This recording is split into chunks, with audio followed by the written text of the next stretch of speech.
All right, breaking news. Dana White announces on ESPN.com John Jones failed UFC 214 drug test. What? Title not stripped yet, but the Wait, title... Johnny Bones Jones. Yeah, that was my dude, man. That was the guy The guy that just got off a suspension. That was the guy I was screaming in your ear after Daniel Cormier got knocked out. I'm like, that's why he's the best. So my boy Cormier won. Yeah. So Daniel Cormier, Cormier still got the beat down. He was in tears, but now he will be in tears of joy. Tears of joy, yeah. But he's not gonna enjoy it though. He knows he didn't really win. If I'm gonna be honest though, drugs or no drugs, John Jones was gonna beat Cormier, dude. There's no competition, dude. Yeah. I mean, as much as I like Cormier, dude. I mean, but don't you think that after you've had so much difficulty passing drug tests and dude, not just that, John Jones is a scumbag. I mean, he had that hit and run where he killed that lady, right? Yeah. But don't you think you would just avoid everything, just go off of natural training and just make sure you avoid every kind of supplement and eliminate that. He had that cocaine thing. Yeah, eliminate every possibility of getting a contaminated, positive result. But now, who's going to believe him? No. Who's going to believe in anything? No one. I just want to know. And it was a banned substance. It was a androgenic substance. I just want to know who like his manager is. Like, dude, you are screwing up this guy's life, dude. Yeah. I mean, I don't know what's going on, dude. Do you think he'll come back from this? No, I mean, if I was the UFC, I would give him a long-term suspension. But the guy is so naturally talented. How can you actually stop him? He's a big seller, though. But, dude, tell me, why did Nick Diaz, he had a 5-year suspension, right? For weed, right? For weed. Yeah. For weed. Yeah, this guy got busted for cocaine. He had the hit and run. Right. He had the banned substance from the last one, and he's still in here fighting. I mean, he's still making money. Well, let's be honest. I mean, he makes the UFC money. A lot of money. Right. Yeah. So that's why but now it's kind of like unacceptable. Right. I mean, Mahin, would you bring a guy back in the sport after, he did it like 3 times? Wait, what if Mahin ever got busted with some shady stuff? Let's just say un-Islamic haram stuff. I'm surprised. How would we discipline him? Wait. If he got caught with a controlled substance? Well, let's just say he does something very un-Islamic. It goes public. How do we handle this type of situation? Islamic, like what? You find out, I'm like Sean Kemp. I got like 12 different baby mamas. No, you have to give me an example because of un-Islamic. Because I just said I got 12 different baby mamas. Like 4 different baby mamas. 12. Yeah, like Sean Kemp. Remember Sean Kemp, the Rain Man? Yeah. Let's talk in the realm of possibility here because... Come on, man. Let's say... No, so let me... Hey, who's Sean Kemp, though? No. Come on. Dude, get off the podcast. What are you guys... You guys are old. Are you kidding me? Who is Sean Kemp? This is him. You were born like 1999. I was born in 89. Yeah, dude, Sean Kemp was in the 90s. You were still in Somalia, right? Yeah, until 95. Yeah, dude, I didn't know what a TV was. He had an AK-47 over his shoulder. He was on the front lines with some militant groups while he was 5 years old. I am African. You can never take my life. No, but the thing is, okay. So let's put it into perspective, okay? Let's say Mahin legitimately got caught, like with one of our fans. Like just something. I don't know, like the dog type stuff, like what Mona Hyder was talking about. You trying to get some cams in the DM. Yeah. Right? Oh, man. What would we do with Mahin? Where's Sheikh Amr, by the way? He's writing smiley faces on tests right now. Sheikh Amr has decided not to show up for this podcast. Sorry, Mad Mamluk listeners and fans of Sheikh Amr. Your savior, hero, has not shown up for the episode. Yeah, well, we kind of decided not to bring him back because after the Dog Pound show, people were complaining about like. He's a dog. And since that show was about like shady scholars, we figured we should get rid of Sheikh Amr to appease our listeners. Oh yeah, So like Sheikh Amr will no longer be on the Mad Mamluks. He's a dog. I mean, unless someone. Protesting back because we were really want to give a big shout out to Mona. Hey, no, we got killed on our Facebook page. By the way, where's all our fans? By all women, yeah. What are y'all loyalists? Well, the dudes came through. It's like me and Mahin and Mort were just replying to everyone. I'll be honest, I don't define that as killing, dude, because I don't pay attention to half the things they say. It doesn't affect my day at all. I mean, it's just looking at people ranting. Moga, you were referred to as a misogynist. Oh, sweet. Really? By who? No, because you had the comment about how you just watched the video on mute just to check the chicks out. Yeah, dude, I don't care. I mean, dude, listen, I'm not gonna listen to some garbage song or music, whatever that thing was. I mean, well, I think, dude, listen, the women should see it as a compliment. I found them very attractive. Well, here's the thing: a video like that, when women are dancing, so you do get looked at. Yeah, for what's one the reason. point of making the video then, right? I mean, she could have just released the song. Saying, I mean, like, if you just want to release a song and not be looked at and be like, look at my mind, don't look at my body, you wouldn't make a video. Right. You know what I'm saying? But Moga watched the video because you made a damn video. Yeah. Just how it is. Hey, Mort, are you mansplaining? You watched it on mute, though. Are you mansplaining? I did. No, mansplaining. All I'm doing, I'm telling the fact. It's reality, dude. You make a video, somebody's gonna watch it. No, in truth, Moga though, happened to watch it on mute, though. dude, first off, Because I watched it the on song 3 times. No, And first you I know the watched song it is on mute garbage. because this lady was pregnant. I was like, okay, she's a pregnant. Do you have a rapper. fetish for What pregnant she- women? I don't. Are you sure? It kind of just caught me off guard. I mean, it's like she's Like, if the she's pregnant woman, like, pregnant, she's shaking? rapping. So I take a second take, whatever, and then the women in there were pretty hot. I thought more than that. You don't agree? You don't Comment, agree? bro. I'll really get in trouble if I comment. I'll really get in trouble if I comment. You know, it's I'll hold funny. myself From the podcast, though, I told one of my friends, like, "Hey, listen to this." I was like, "Let me know what you think." And so he's listening to it. He didn't know I was on this podcast, and his wife wouldn't let him listen. She's like, "Hey," she's like, "I don't want you listening to this. I don't want none of this." Yeah, and then I was like, "Well, did you listen to it anyway?" He's like, "Yeah." He's like, "Of course I listened to it." Wait, so does his wife just like does she screen everything this guy watches and listens to, or just this particular episode? I think she wears the pants in the relationship. So I'm not too sure what he's allowed to do, what he isn't allowed to do. Listening to this podcast, 'cause I feel bad for you. I really do. And you gotta fix that somehow because that's dangerous, dude. If you don't have any kids, you might as well get out. Is he married? Does he have kids? Yeah. I think he has 2. Snaps. Oh, Yeah, man, you on lock, bro. he's in. He's You on on the lock. fly trap. He's He ain't on the going fly nowhere. trap, dude. He's in, man. He's not going He's done. anywhere. Yeah, he's done. But his wife, she listened to it, and then she just I'm not sure what her beef was. I haven't talked to her. I mean, you know, it's funny. I think people, like, in person, they'll never say anything to you, but you know, whatever, they'll just talk about it anyway. But I asked him, though, I was like, "Do you agree with it?"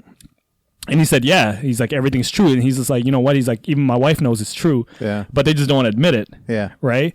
And My wife heard it. She agreed with the message. How did your wife feel about it? Like, was she hit you at the end of the podcast? You guys heard my wife. Those of you who haven't, go check out the Love Buzz episode. She's there as a guest. You'll learn a little bit about her. But yeah, she's pretty cool, man. She doesn't buy into everything about feminism. There's a few things that she agrees with within that framework of the word feminism, but she doesn't call herself a feminist because of that. But you know what's actually funny? On top of this guy, his wife, she has a master's degree in finance or some garbage, and then she's like, she started working on a resume, and she's like, "I'm gonna show you. I'll get a job." You know. By the way, I just want to give a huge shout out to somebody on Facebook. I have no idea who you are, but I want to give a shout out. There is this individual. I don't know if it's a man or a woman. I'm assuming it's a woman, but she has a Facebook page, Women Against Feminism, and the stuff that she puts out. I recently subscribed to it, but it's great stuff. For those of you that don't know her Facebook page, just subscribe to it. It's great content. I think it's good for dialogue. I mean, it's not like some typical. It's actually a woman. I saw that Facebook page. What did she ever release her name or? No, it's no name. I don't know what it is. That's why I don't know. No, I mean we'll invite her on the podcast. No, I don't know. Yeah, I don't know who it is exactly. Maybe she wants to remain anonymous for whatever reason. But the page itself has good content and thought provoking articles that you can think about. It's not just about, hey, I hate feminists or whatever. It's not like that kind of thing. It's more about, you know, actually challenging some of the ideas rationally. Look, I'm a little bit different than you guys. I know a lot of, like, even one of my favorite guys in the world, Daniel Hakikachu. Y'all obsess about feminists way too much, though. I mean, I feel like these are like kind of fads that just kind of go, you know, by decade. Every decade they show up and then they kind of disappear and then they come back again. I mean, but they've been here for every generation. They've gotten worse and worse. The thing is that the feminists they can't. They're trying to change something that nature has already written in. Like, women are programmed to be a certain way, and you can tell a woman that she's supposed to be a certain way, but her behavior will eventually override that, right? I mean, it's the programming of your brain, the way you're wired, right? That is hardwired. You can't change that. That's just the way you are. You can't tell a woman That's sexist, Dan. That's pretty messed up. Is it? I can't believe you said that. Yeah, I do agree with Sim in a sense that I really don't care. appalled, Sim. That is sexist, and that is inappropriate. This is 2017, sir. Okay, you can no longer make those comments. All right, man. I'm just saying. Okay. I'm just saying. Let's. Gender is a learned thing. Okay, we don't have gender. You can't tell me to be a man or a woman. Okay. I'm just trying to say that there's many other things in terms of ideologies that are infecting our Muslim community, like liberalism, communism, and all these philosophies, postmodernism.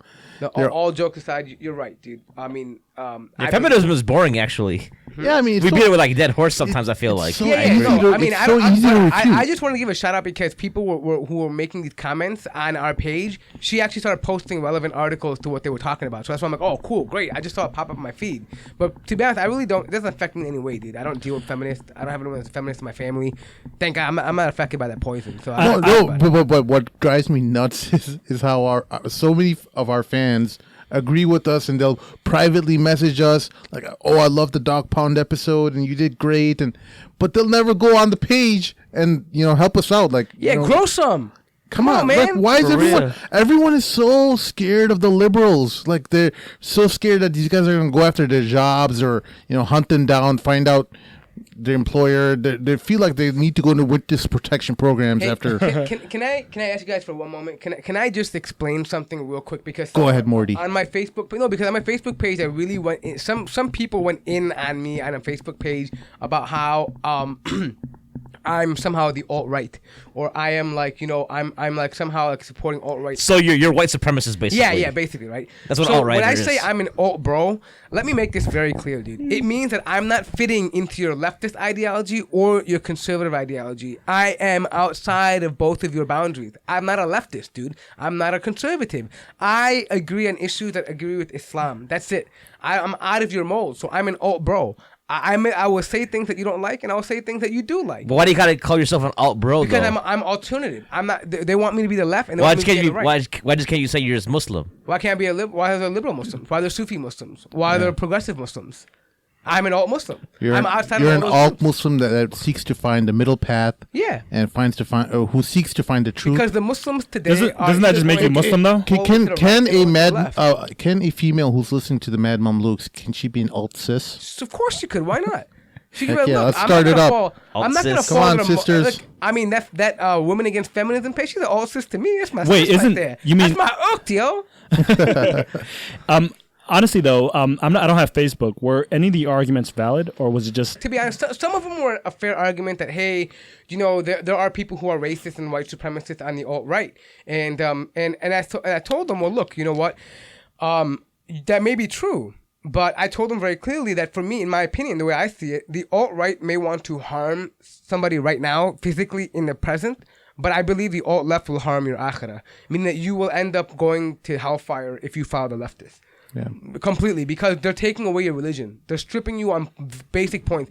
Look, I can disagree I can take somebody, like an alt-right Christian saying, you know what, I hate Muslims, get out of the country, ban them, whatever, it's fine. But at the end of the day, what they want in terms of morally and culturally is almost similar to what I want, meaning that in the sense that they want conservatism, in the sense they want God in society. They are against abortion. They're against homosexuality. These types of things are what align with me more. So me and them have more in common, although we disagree. And the difference is that the left actually hides what they hate, what they disagree with the time. They want to put us into a bucket because the left loves little groups. I thought the left just ignores, at least leftist Muslims, they just ignore any type of evidence that you give from the religion. They do in general, but they argue the left is doing it for some noble cause. That they really care about people. Okay, real quick. So I don't think we agree on what an alt-right is. To me, alt-right is their entire ideology is white supremacy, that they have this European history. Yeah. That's exactly what the alt-right says they are. No, so the alt-right actually doesn't even have a cohesive definition, because anyone can be alt-right. If you look at any sociologist who's studying alt-rightism right now, they can't define it. There are people who have white supremacists who are part of the alt-right, and there's people who are simply they're just simply against the status quo. There's people define themselves as alt-right all differently. We don't have an open statement even from people like they consider Breitbart to be alt-right, but the idea is that there's no singular definition for alt-right. All it is to me is that, yes, I agree that the alt-right is a group that does have people that are white supremacists and they want to advocate white nationalism. That there are individuals that are like that, right? But then again, my point is that they're labeling everybody who is against the left alt-right. Right? I don't think that's accurate. Like, so what the left wants to label, like, I think the left, we can't buy into the left's definition of what the alt-right is. The alt-right defines themselves. If you look at their website, Richard Spencer's the one that coined the term. He's the one that built the organization, and it's about European heritage, and it translates into white supremacies. They don't care about abortion. They don't care about all these other issues like economics and whatnot. You could be a freaking commie alt-righter. Your unifying factor is your white supremacy, right? So people like, for example, Breitbart or Mike Cernovich or who else is on the right? Even Milo couldn't necessarily be considered alt-right. But he is considered alt-right, though. Yeah, no, he's not. He's not really alt-right. He's... Milo's not really alt-right. Dude, I think he is really alt-right. He's very alt-right. Yeah. No. According to the definition of the alt-right... No, but there is no definition for alt-right. That's the point. Milo's definitely alt-right. Look, anyone who's worked for Breitbart is considered alt-right. I mean, the one exception would be, what's his name? Ben Shapiro? Ben Shapiro, yeah. He's a Jew. He's alt-right. And the alt-right supposedly... I don't think he's alt-right, No, he's not alt-right. He's not alt-right. I think he's completely alt-right. But, I mean, I don't agree with him because... I mean, he's conservative. Okay, so... He's conservative. So there's a difference between, like... You got all these terms. You got the alt-right, but you got regular conservatives. Right? And then you've got the GOP. And all of these are, these are the three main camps of conservatism today. The GOP are just the Republicans, the establishment folks. Conservatives are traditionally conservatives. Like Shapiro is his traditional conservative value, like limited government, etc. Yep. Right? And the alt-right are just, there's white supremacists. I just think they're white supremacists based upon what I've read. Mort, can you look up what... So let me tell you. It says, this is what I'm basing it on. Okay? Yeah. It says there is no formal organization, and it is not clear if the alt-right can be considered as a movement. According to a 2016 description in the Columbia Journalism Review, because of the nebulous nature of anonymous online communities, nobody's entirely sure who the alt-righters are and what motivates them. It is also unclear which among them are true believers and which are smart beep troublemakers trying to ruffle feathers. And so many of its own proponents often claim they are joking or seeking to provoke an outraged response. Now, to be honest, for an alt-right people, that's why Milo is an alt-right, because he says provocative things to provoke responses from the extreme left, and he'll often take on really conservative positions just to simply balance out the equation. And that's how I look at the alt-right. Are there people that are extremely about white nationalism and supremacy? Absolutely, but obviously anybody with a brain, I mean, in the Muslim community would know that I don't support white supremacism. No, they're idiots. That's why they think you do. That's what when I'm reading the comments, I'm like, this alt calling you guys calling you an alt-right Muslim doesn't make any sense. And by the way, I said I'm an alt-bro, by the way. I didn't even say I put hashtag alt-bro. It has nothing to do with alt-right. It's an alternative. They can be alt-left and alt-right. They can be an alt-bro, right? Can't I claim my own term? Are you telling me what to think now that I can't do? But on Wikipedia it says the alt-right or alternative right is a loosely defined group of people with far-right ideologies who reject mainstream conservatism in favor of white nationalism, principally in the United States, but also to a lesser degree in Canada and Europe. So go down to the bottom of that quote, though. Go all the way down to the bottom. It's a Columbia Review, though. That one was actually sourced out by it's a BBC News. All right, article. But what about this? So if you go to the actual sociologist review, they don't know how to quantify the alt-right. Wouldn't it be fair to say that both Mort and Mahin, you guys are both a little bit more right-leaning? You guys have always had a soft spot for a conservative. Yeah, I was the treasurer of my College Republicans chapter. Well, to be honest, I've never had a soft spot for conservatism until the last couple of years. This whole leftist movement. last right? couple of years. It's pushed you the other side because the liberals have Well, I've noticed gone so far left that Yes. you wanted to go and that the other way. To me, I believe that that the right does make some seriously good arguments against the left, and I think from a Muslim perspective, we do agree more of the arguments that the right makes than with the left. There are, I think, an equal number of values that both that Muslims can share, or that we can agree with the left and as well as the right. No, most of that said before. I feel like the left has, those compassionate values, Yeah, and so they want remember to he fight for said justice. before, he's like fiscally we're Yeah, I believe we're on the left, and then morally we're on the right. Even And that, so- like, and the issues of the right, dude. When I'm with But the- even abortion, for example, we're not on the right. Abortion on I abortion. think we are. No, we're not. Because the left, the abortion will say they that have an the- extreme. Well, there's people on the right who will say that but there's two different opinions, that any kind of abortion is wrong, is murder, right? Right. Then they also say that if murder in cases of rape and things like that, they open leniency and they say, you know what, it's allowed for those specific cases. But the left doesn't. They are pro-choice. They want you to have abortions at any time. They don't want no restriction on when a woman can have an abortion. And to me, I'd rather have no abortion at all than abortion all the time. But Islamically, the position is in the middle. We can't I think the right takes away. The right is way more right than Islam's position on abortion. Yeah, but I'm saying as a Muslim in a society, I'd rather have that position than the left position here. If I have to live in this society, I'd rather have the right win that argument than the left. Well, that's not the only position, though. There's many other I'm saying we're positions. talking about So. abortion, right? That's why they Yeah. asked me, is it Islamic or not? But I mean, for me, in my mind, I'd Because rather have what that. I identify with the left is their fight against oppression. Even though it's sometimes misguided, they want to fight against oppression. They have a noble virtue built into them. I'm not saying that they're right in every all of their stances, but I'm saying that they're coming from a good place. Well, they could argue about that the right too. No, because- the right is not like that, No, dude. because I'll tell you something. The right could also say, you know what? These are all slogans that people say, right? I mean, for example, we care about black. The thing about the left is the left will say, you know what? You guys are in the black group. You guys are in the LGBT group. You guys are in the Muslim group, and you guys are in, the Hispanic group, and you guys are in the Native group. Okay. Right? And then what they do is they like to say, you know what? You have to be a victim. And we're gonna make sure that you're a victim so we can champion for your rights, right? We know better than you about what you need for yourself. So you're a victim right now. Chill. You did nothing wrong. You're a victim, right? And for me, that's complete BS, dude. At least look, does the right have some? I don't believe any of them are noble. By virtue, I don't think any of their intentions are noble at all. I think that's a cop-out argument to say that somehow the left cares about me. No, the left and the right doesn't care about me. But the left is sneakily trying to make it look like they care about me and say, oh, you know what? You did nothing wrong. I don't think that's true, man. I do. I firmly I think believe there's. I've met so many leftist people who are very compassionate people. I've met right people that are compassionate. Who have And they wanna who donate want money, justice, that sponsor people who in see Mexico. oppression and they want to stop oppression. I think that's an unfair characterization that you're doing right now, Mr. Mort. No, I'm saying I've met people on the right that do I'm the not same being thing. sarcastic. I'm just. No, I'm saying I met people on the right that do that too. They sponsor kids in Africa. They go over there. They send tons of money. They want to those are missionaries. those are missionaries, dog. Those are missionaries. No. I'm talking about regular age They- old. I'm talking about regular like old folk. They're not even religious. They don't really go to church that much. They're just like whatever. They just want to help people out. They send money out. I mean, there's people on the right that do that, dude. You can't deny I think that. Morty is right, though. I think generally the right do contribute a lot more Yeah, to charity. and even if than you're the gonna left. argue, no, here's the thing though. Even if you're gonna argue, it's a church Christian thing, right? Fine, their religion encourages them to be charitable. They're giving out money. I mean, churches give out money. What are you going to do? Listen, I think there's a place for both of them. My problem with the left is everyone's a victim.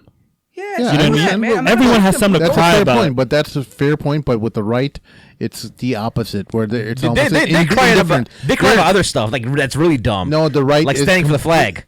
No, Yeah. no, but the right is dumb too at times. For example, like what's her name, Ann Coulter. She was crying about not getting a seat on the airplane, right? And everyone's like, oh, you know how she always says, just deal with it. As slavery happened 200 years ago, just deal with it. That's kind of ignorant to me, right? But she got a taste of her own medicine. Right. She was in the airplane. She got told to get off the seat and go to the back and think, how can that happen to me? Oh my God, I paid for that seat 2 weeks ago. Oh my God, I went to the website and picked it all out. Oh my God, right? And then she got kicked off, right? So the thing is, it's funny, right? I felt telling her, hey, deal with it. You know what I mean? So the right definitely does have some weirdos and some hypocrisy. Absolutely. You know what I just realized? Something we did, and I think happened completely naturally. that people were calling us alt bros, and instead of us playing the victim card about it, we just embraced it. We're like, no, go ahead, call us the alt bros. It sounds kind of cool though. It does. Like, it That's sounds what cool. I am. I'm an alt bro. But don't you see like so many like YouTubers and other, you know, social media personalities? I can't believe they're calling me this. They go on other people's platforms. They're leftists, bro. They get that No. mentality. It's not just leftist. Boo-hoo. You just said Ann Coulter did it. You just said No, but what I'm saying is, Ann Coulter is an example. I'm saying it happens more on the left, dude. Ann Coulter doesn't tell. You don't think Trump plays a victim card about how the fake news is? Yeah, you it's all day, every day. Look, It's all day. To be honest, though, Trump is a different story, dude. Trump, actually, Look, but if I'm gonna make an honest case to be honest, if I'm gonna make an honest case, Trump was bred and brought up by the left. I mean, he did. I mean, literally, he was a leftist until a very long time, until he became running. It doesn't matter. He learned that tactic from the It doesn't matter. He's on their team right now, right? Yeah, but he picked up that tactic, which is very effective. The left has been very effective in making people guilt, and having white guilt and all these things is very effective. I mean, I'm not saying that the right doesn't have things that are wrong with it. I'm not saying that white people I'm haven't. saying both in the of them are past playing haven't this done wrong victim things. game. Even though the right says that, the left is playing the victim game, the right does it too. Okay, the right does it too, absolutely. But the left does it far more than the right. Oh yeah. They're the ones who And they're the ones originated. who actually make a I'll definitely business give out you of that. it, right? And the problem with the right is that, look, they're doing it mainly for like white people rights and stuff like that, right? But the left wants you to all these other minority groups to make them feel like victims. Like they want me to feel like I'm oppressed in America because I'm a Muslim and I'm being targeted, dude. I don't feel that way, dude. I really don't feel like I have a problem in America, dude. I'm perfectly fine. I travel the world. I'd rather be in America right now under Trump than be somewhere in some buku land over there living with some random dude. I love America, dude. I mean, I'm here, dude. I like it, dude. You know, I'm not going nowhere, dude. My parents came here for a damn reason, dude, because over there sucks, dude. You know what I mean? Like, I'm here, dude. No, it's the fact. It's the reality. Get a grip on it, dude. As much as you want to hate the government and hate white people and hate all this stuff, whatever, that's fine. Cool, dude. But your life here is better than anywhere else on the planet, dude. And that's why you're here, dude. I mean, let's be real about it, right? Can you go back to your countries? Can you go back anywhere else? If you don't like it here, by all means, I support you to leave, dude. Go to Canada if you like it better there. By all means, go. They're willing to take you. Why don't you go there? Canada's Right? a great You see my country. point where I'm coming from? Yeah. I'm like, look, we're not victims, dude. Are there issues that we have to address morally and in society? Absolutely, there are. Right? We have to tackle those. But don't make me a victim. Don't make me have a defeatist mentality and blame every single thing on you know my religion or race, right? What I'm asking for is accountability, and the left lifts the obligation of accountability off of people. Yeah, and then they twist everything. So I was at a friend's house a couple weeks ago, right? And I was talking to some women about the use of the word chick, and they were like, How come it's okay for women to call men dude? And because a dude isn't an animal. Apparently. That's what they told me. But I want to tell you, I want to get to the point here. So this girl, she was like, when you guys say chick, it's like the N-word for us. Yeah. I'm like, and then my friend was like, what? My friend, he was in on the debate first because there's an argument we were having. She was like, you know, you guys should tell Daniel Hakikaju that he should, you know, his post against feminism are going to leave Muslim women to apostate. And then, so first of all, we told Daniel that, and Daniel was like, yeah, because it's my post on feminism, not feminism itself that causes apostasy. Good response. But that's not the point. That's what Daniel said. So Good response. You know, but then Well back played, to man. that. oh, Yeah. you know what? You brought a really good point up because I've heard this about even us that, you know, you guys should tone it down, you know, especially about the homosexuality. People are going to leave Islam who are sympathetic or might be leaning or might be homosexual themselves. Like, what is this fear about, you know, people leaving Islam just because of some criticism? Whatever happened to helping people towards therapy for homosexuality and things like that? Why can't we talk about, you know, those type of things where, you know, helping these people out so that they can actually have a functioning, happy sex life rather than, you know. True. No, But like before, let me finish that point off. So then she's like, so my friend's like, yeah, because people were actually hung and lynched, you know, with the N-word. You know, the N-word has these connotations. People were hung and lynched, right? And she was like, well, women were emotionally hung. Yo, that is so Are you crazy, kidding me? dude. And then my friend was like, this is why everyone hates feminists. Yeah, money, dude. You know what I'm saying? Well played, my friend. Well played. I mean, look, if that's the look, I mean, I've heard it all. yeah, look, dude, this is the idea. I'm sorry to say this. I keep coming back to this, but this is what the left does, dude. It makes you feel like that. You know what? And you know what the problem with the left is? I'll be honest. Okay, this is another issue I have with it. They take these terms like Nazi, Islamophobia, racist. Right? And they use it so much that it's lost its flair. Like, I mean, if you call me a Nazi, I'm like, cool, dude. Whatever, dude. You know what I mean? Like, it doesn't bother me. Call me an Islamophobe. It doesn't bother me. Call you an Islamophobe? No, I'm just saying. No, I mean, they do that stuff right now. It wouldn't bother me. Right. I remember in the 80s, you called somebody a Nazi. It was a huge deal. Oh, snap. He's a Nazi. Yeah. Right? Nowadays, people are embracing it. Like, they're bringing out flags. And they're like, yeah, I'm a Nazi. Or I'm an Islamophobe. You got a like, tattoo on their neck. Of the I mean, swastika. what I'm trying to say is that when you use terms so much and label everybody something, it's when they don't fit that category necessarily, the term becomes watered down. This is something that the Jews did with anti-Semitism, right? Whenever you criticize Israel, oh, this is the anti-Semite. These Muslims are the anti-Semites, right? They do that, right? So we don't care anymore. Yo, you want to call me anti-Semitic? Go ahead, dude. It doesn't bother me. I'm against Zionism. All we say is, no, we're against Zionism. But it doesn't offend me to be if someone calls me anti-Semite, right? And the thing that I'm trying to say is that while it's not true, but it's lost its flair, right? It doesn't affect anybody anymore. And this is what the right has done. They call everybody a racist. They call everybody an Islamophobe. I mean, if someone comes up to you and says, you know what, I don't agree with Islam because I think the Prophet married a 9-year-old girl, right? To me, that's not an Islamophobe. That's somebody who disagrees with Islam and maybe he needs some clarifications, but he's not an Islamophobe, right? But the left will say, no, he's an Islamophobe. That's hate speech. You have to bar him, right? And it's not true, dude. When you do those kinds of things, you're watering down, you're taking away the actual meaning of it. You know, one thing I hate. One thing I hate about this idea, Islamophobia and different things. Whether I believe in it or not, it's a different story. But I think what comes up is. If everyone feels like a victim, right?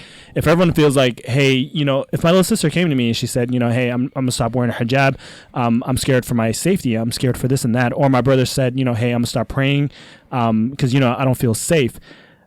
I feel like this mentality it instills in people. It's just like, just because you're Muslim, you're in danger.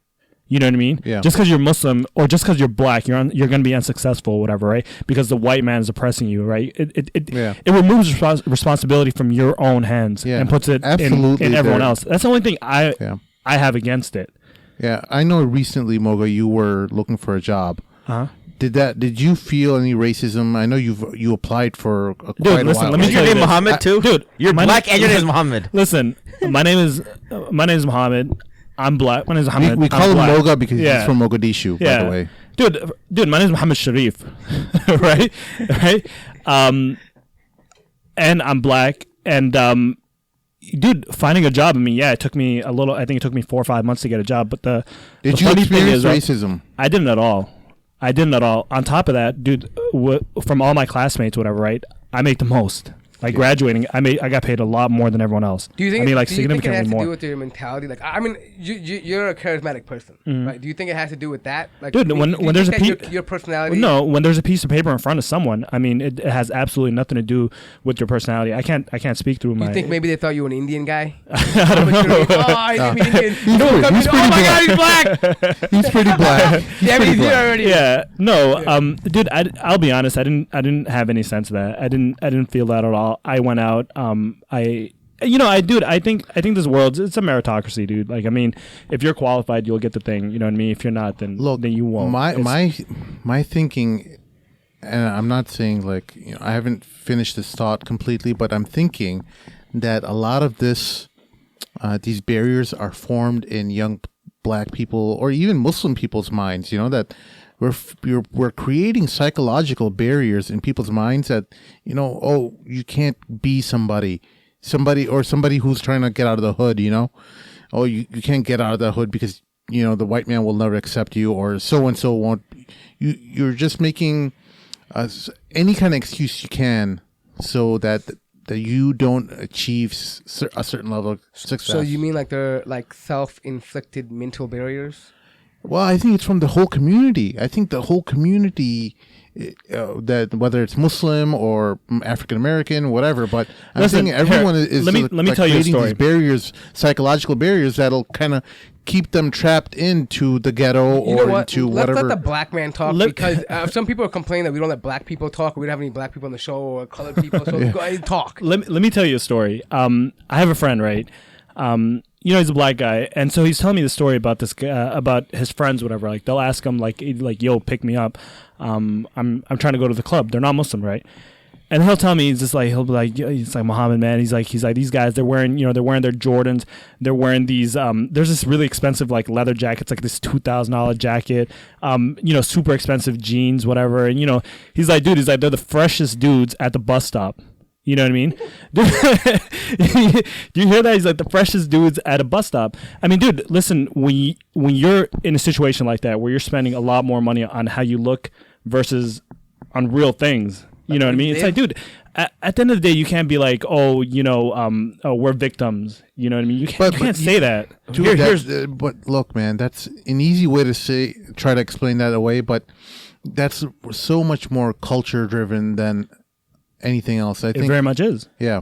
No, I absolutely agree with you. It is. I don't culture. think they would say they're a victim either. I think here's what the reality in the hood. See, I think your scenario is different. You got like two parents, right? Mm-hmm. Kind of stable family. Yep. Like a lot of these dudes, their moms were like 13 and 14 when they're having them. You know what I mean? Whose Dad's in responsibility jail. is that, though, Mahin?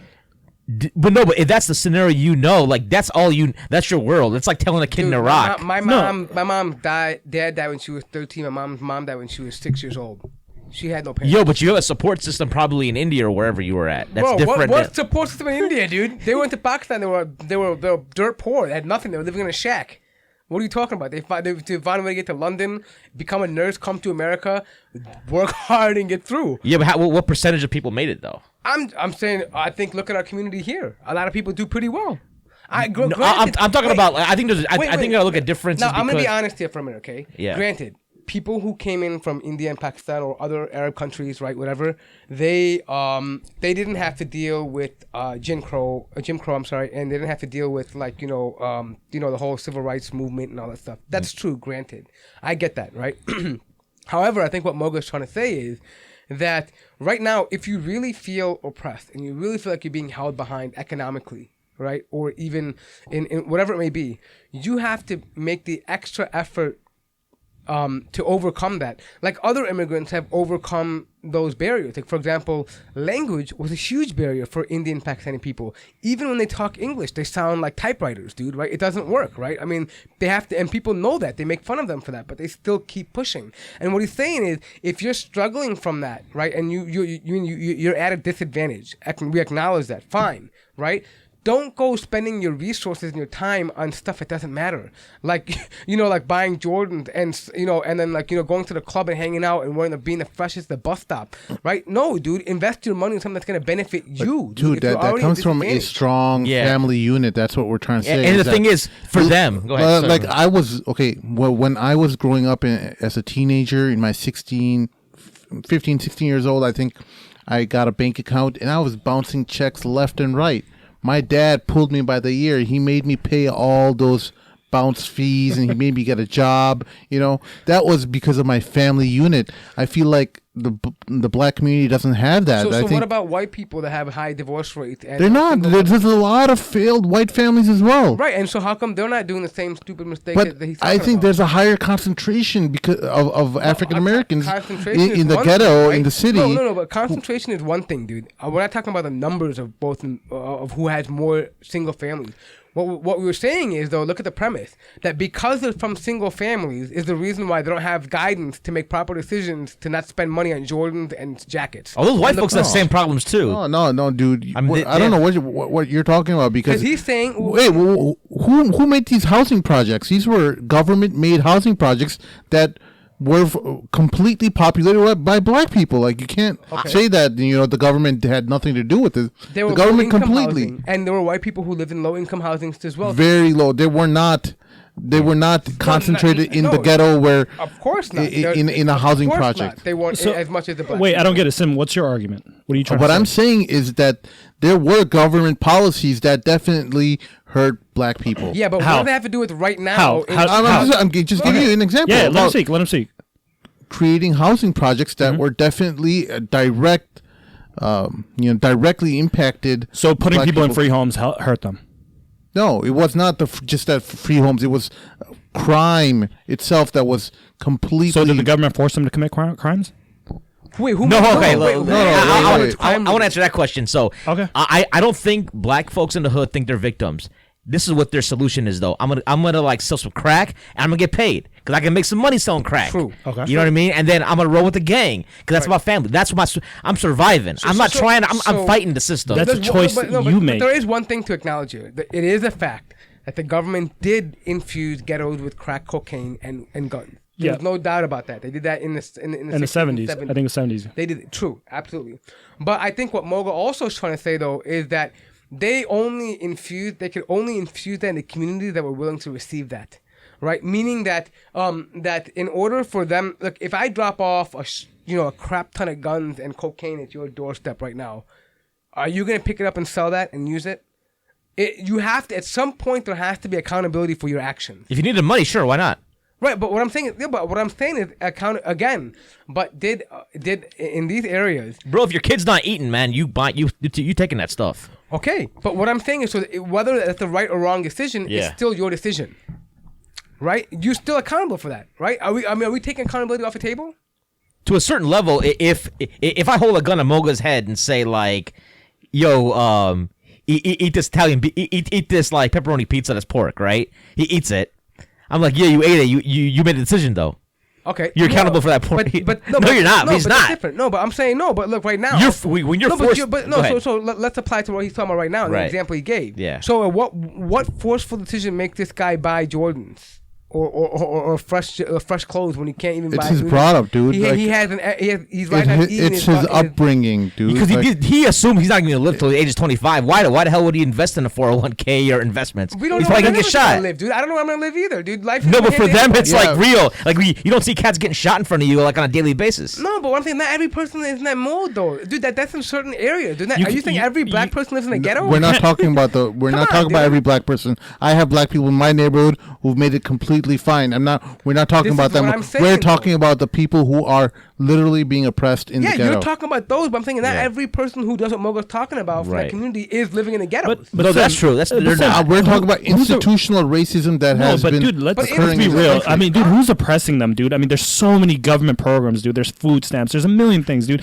You're living in the housing. and it makes them dependent on that.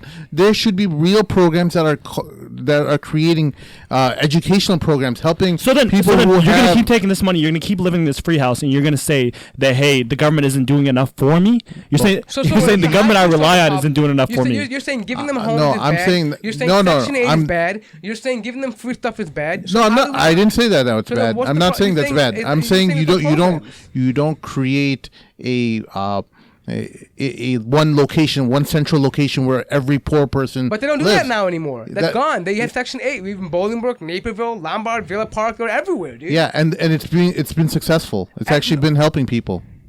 Yes, it has. Look, dude, I'm going to be honest. Unemployment is still skyrocketing among the community. Teen pregnancy rates are high. Divorce rates are still high. Incarceration rates are It's still going high. to take some time. It's going to take some time. What It's going to data take. suggesting that they're doing better? Section 8 just started like 10, 15 years ago. No, come on, dude. What are you So talking about? let me ask a Mort and Moga question. Do you guys believe there's institutionalized racism or no? Yes or no? Absolutely not. Moga? I mean Mort? I don't think it exists now in the present time, but did it in the past? Yeah, But it did in the past. currently Absolutely. I mean, you can't I say don't it think didn't. it's- So when did it end? Well, I mean, I don't think there's a Civil Rights Act in 1963. I don't think there's any. I mean, I don't think there's any official government policy now that says black people are lesser than white people. Here, Mahin, let me tell you this, dude. I was looking into enrollment for med schools and stuff, right? And if you're black, hear this. If you already laughed. I know where this is going. Yeah, you already know.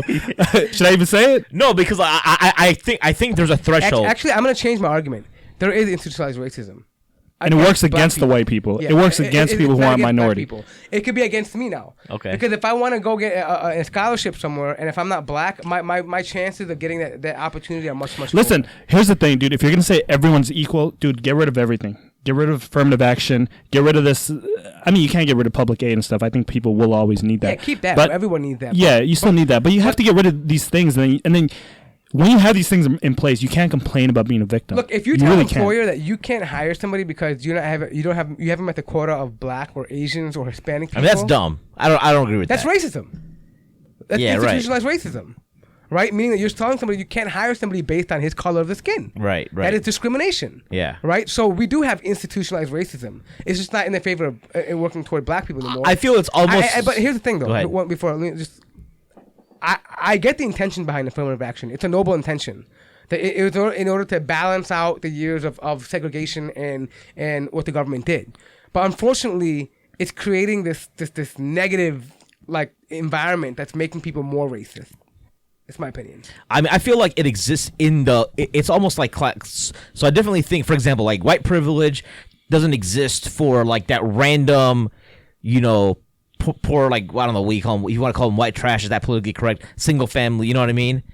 There's people like really poor white folks. You tell them there's white privilege, you'd be like, they look at you like, what the hell are you talking about? Like I think it also differs on the income level, your socioeconomic status, etc. You know what this reminds me of? Do you remember the 30 for 30 on Christian Laettner? Yeah. And how they thought they at the height of that time period in the 90s, the whole Rodney King thing and like black, the black culture thing, and they purposely made him like this yuppie white rich kid. Yeah, he wasn't. He wasn't at all. Kid that listened to Tupac, bro. No, Christian. Yeah, so Christian Laettner, for those of y'all, Moga, have you heard of Christian Laettner? I know he is. Yes. Yeah, he was the top college basketball player in the country. Played for Duke, won 2 national championships, and was drafted 3rd by the Timberwolves, and ended up playing for the first Dream Team, '92. Yeah. And he was hated.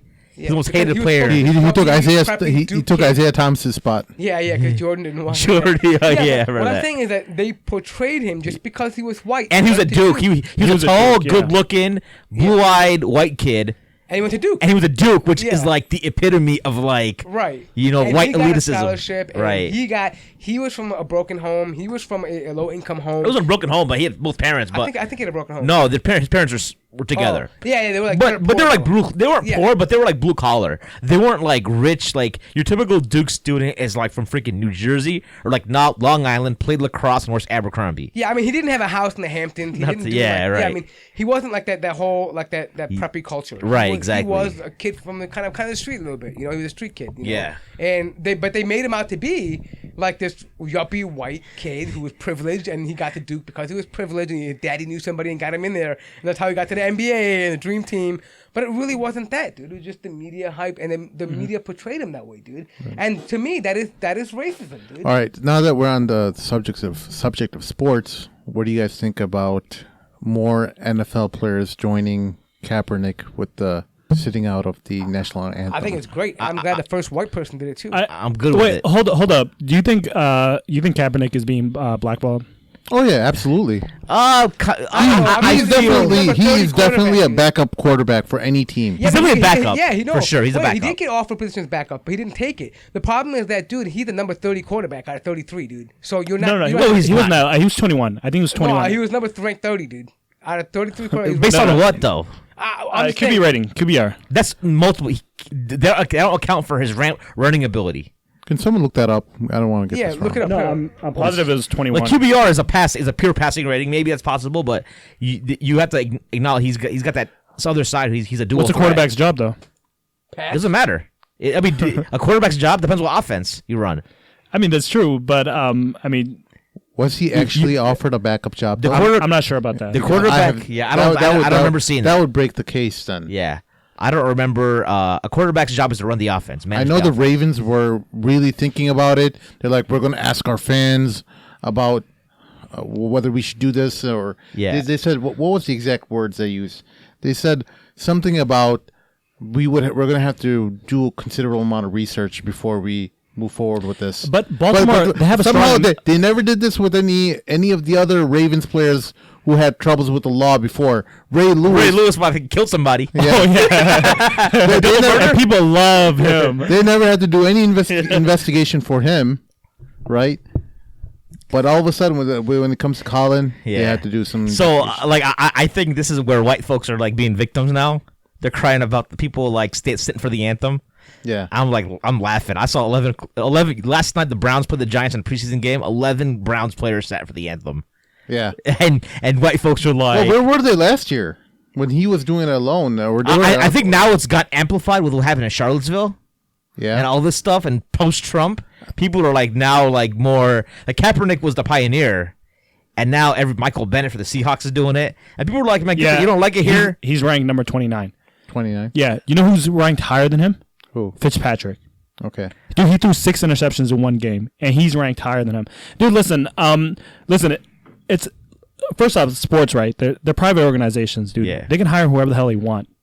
Right, I think it's a bad business decision for them. It might be, but who cares? For the Who NFL cares? owners. It's totally up to them, right? You're Dude, right. but as people, though, you can't be like, they're... But I think, here's the thing. I think the NFL owners think it's a bad business. They're worried about these white folks, all these so-called, people who are patriotic, boycotting the NFL. How many black people are in the NFL, though? Majority of the NFL's black folks, right? Yeah, so why isn't there more, black people supporting him? I mean, it seems like the obvious thing to do. Like, what, you're going to blackball everyone? Well, I think it's Des Bryant said he still wants his paycheck. Wow. So this is. I mean, this is how capitalism has affected everyone's minds. When when a lot of these guys who grew up in the ghetto and got out, they completely forgot about the struggles that their communities had to endure. I don't think white folks are gonna boycott the NFL because white folks have never boycotted nothing in their lives. They ain't gonna boycott the NFL These now. are their gladiators, That's their religion. man. The NFL's These are their gladiators. Right, this is modern day slavery, Yeah. dude. Now with all the concussion symptoms that are coming Yeah. up, the NFL is I stand that. corrected. He was. It was rumored he was offered a position by Baltimore, but it never manifested itself. Yeah, So I but don't know if he was Baltimore offered. wouldn't have took him, though. I don't remember who was saying this. Yeah, but They have a strong military presence there. They wouldn't have took him anyway. That exactly proves Sim's point. Yeah. No, but dude, listen. If you have a strong military presence there, why would you want a quarterback that actually takes a knee for the national anthem? I think Kaepernick sold the most jerseys last year. Oh, really? Yeah. Tom that's Brady did. because Get of out of here. protests, right? Tom Brady did. Dude, there's no way. Tom Brady was like all number last year. No, I think Kaepernick had him beat. No, usually generally. To Mahin, you're gonna have to look that up. I, He made a claim. I highly doubt that. Yeah, look it up. I highly doubt. But it. I'm pretty sure it's Tom but Brady. even if he did that though, I don't think it's based on for the sports relevance. So I think it's more of in protest. Like I mean, But at the end of if the NFL owners care about money, that's what the point. yeah, right? but they make more money off of football games than jerseys. Dude, viewership even went down in the NFL. Well, that's because the NFL's gotten so boring with all their damn rules. Yeah. What no end zones celebrations and But you all can't that. just write it off to that. I mean, I'm it's pretty so sure boring now. I'm pretty sure this had something to do with it. Dude, it's Too. all about Look MMA, up- dude. Forget everything else, dude. MMA is the new sport. No, but listen, in the world. listen. It's up to the And it's up to the owners. a lot of the major market teams have done terrible too. The Bears suck, and The Bears and always suck. Dallas is terrible, and Yeah, but so Kaepernick, I mean, dude, but you know what though? In Kaepernick's defense, dude, he does a lot of work though. I think he really is like he does a lot of work in like an I think he's a African good stuff. dude. Yeah, I mean, he is a good dude. He is a good dude. He stood for something. I can respect. Yeah, that. I respect and, that, but and you have to Ka- suffer the consequences though. Look, he knew the consequences going in. He said Okay. he knows exactly what he's doing, and wait, hold he up. knows that In there's all gonna be this, though, I mean, consequences, dude, but that still doesn't just justify just because that he knew that what the consequences were that that it's all right for them to blackball. Okay, him. but here, listen if to they are listen to. blacklisting him, it's wrong. Right? No, I mean, but listen, you should have the right he to had political one more expression. year left. He had one more year left, and he opted out. I mean, he could have stayed. He could have stayed. He could have sat on the bench, whatever. But that was totally his choice, and he did it. All right, dude. Listen, he made a choice. Suffer the consequences. If someone picks him up, awesome. If no one picks him up, dude, who cares? The guy got paid really well. He can retire, and No, he's gonna. It's not about the pay. It's not about that. Okay. It's about the principle of it. Why are they not picking him up? Because he definitely has that talent. What okay? he's trying to say is that He your definitely political should be persuasion on a team. shouldn't be something that hinders you from your job, because we don't say it's okay to discriminate against Republicans or Democrats or Libertarians or anybody else. So if you don't do that in the workplace, the NFL is a workplace for him. So he shouldn't be discriminated based on his political opinion. That's what we're trying to say. No, but Who was that one? Who was that one offensive lineman in Miami? I want to say like 5-6 years ago. He made like all these racist comments. Incognito. Oh yeah, Incognito. Incognito. Yeah. He got picked up next year. Yeah. Remember that? So I looked up Kaepernick. It was like a couple of weeks. So guess who the top selling jersey was? who Brady. Carson Wentz. Oh, no way. Yeah. Oh, man, that guy's garbage. Wow. Wow. Carson Wentz, then Brady, then Ezekiel Elliott. Oh, okay. Yeah. Okay, so Mahin was wrong. Yeah, he was wrong. You were wrong, too. You said Brady was number one. I mean, I'd He's assume. I mean, he's a closer than winner. you are, I mean, he's a He's winner. not closer than you are. Yeah. Kaepernick wasn't even in the top 5. In the top 5. I think top 10. I think he was number one for a couple weeks. Yeah. Like back in September. Yeah, probably that's what you protesting, might have yeah. gotten it Yeah. confused with. Yeah, so that's the way I see it. I think the NFL owners shouldn't fear the backlash of like people pissed about people sitting for the flag. Because at the end of the day, I think the people who are like gung ho. I just told one of my coworkers about this, and he's like not happy about the people sitting for the flag. But at the end of the day, he's like, I'm still watching. I love the Bears. I'm still watching the Bears. I care more about the Bears than I do about America. No, but you know what I don't get though. No, but even some of these people that like cares making a big deal about this flag, right? There's some Southerners out there, Confederates, that burn American flags, dude, and like they hold it upside down and they put up Confederate flags, right? But and they still watch football, right? So it doesn't really matter, dude. They do that. They like if there's a statue of Abraham Lincoln, they hate Lincoln. Well, no. This is another thing that bothered me, dude. You know, in Chicago, some of these people in like I don't know what it was. I don't know if it was African American or not, but they defaced an Abraham Lincoln statue. I'm thinking in my head, dude, I'm like, this is the man that pretty much. I mean, maybe he didn't agree. I mean, it wasn't entirely about pro minority rights, or whatever. But he did write the Emancipation Proclamation, or he did actually enact that, right? So I mean, he did free black people, So why would you deface? You think black folks defaced it? It was in a black majority area. Oh, yeah? So I don't. I mean, I'm just saying, if they did it, that's stupid, right? I mean, if they did it. They probably got Abraham Lincoln and Jefferson Davis mixed up. Yeah, or Robert E. Lee. Yeah, one of them. You know what I mean? But if it was an African American that did Right. that, it's a pretty dumb thing to do, because this man actually did get you. He did fight a war for you guys.